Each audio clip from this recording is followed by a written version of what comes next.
প্রিয় বন্ধুরা, পাকিস্তানের সাথে বাংলাদেশ দুইটা টেস্ট ম্যাচে পাকিস্তানকে হোয়াইট ওয়াশ করে শেষ পর্যন্ত ভারতে গেল বাংলাদেশ খেলতে।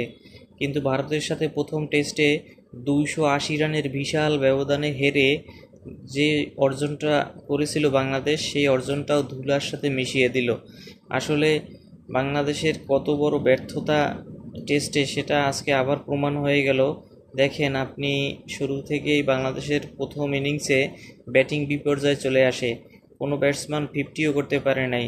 টেস্টের দ্বিতীয় ইনিংসে শুধুমাত্র দলের অধিনায়ক শান্ত একটা ফিফটি করছে, এছাড়া কয়েকজন ব্যাটসম্যান ভালো শুরু করেও সেই ভালোটা ধরে রাখতে পারে নাই, এবং শেষ 5 উইকেট অল্প রানেই, একদম 10-15 রানের ভিতরেই 5টা উইকেট পড়ে যায় এবং শেষে খুব অল্প রানেই অল আউট হয়।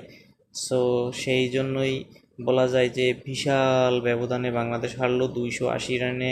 ভারতের সাথে হেরে প্রথম টেস্ট শেষ করলো বাংলাদেশ। দ্বিতীয় টেস্টের জন্য আবার প্রস্তুতি নিচ্ছে বাংলাদেশ এবং ভারত।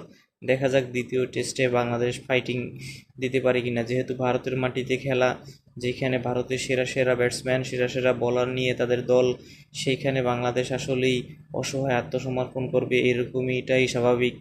তার ভিতরেও বাংলাদেশের এত ব্যর্থতা, সামান্য 20-30 অথবা ছোটোখাটো ফিফটি অথবা একজন মাত্র ব্যাটসার যদি সেঞ্চুরি না করতে পারে এই সিরিজে, তাহলে এটাই হবে বাংলাদেশের সবচাইতে ব্যর্থতাময় একটা ক্রিকেট। সো টেস্টে যদি ভালো করতে হয়, অবশ্যই সবাই মিলেমিশে এবং সবাই, ক্রিকেট খেলাটা একটা পার্টনারের খেলা, পার্টনারশিপ করতে হবে। পার্টনারশিপ ভালো হইলে অবশ্যই সাকসেস হওয়া যাবে, নয়তোবা এরকম ব্যর্থতা নিয়েই আগামী ভবিষ্যৎ টেস্ট খেলে বাংলাদেশে ফিরবে।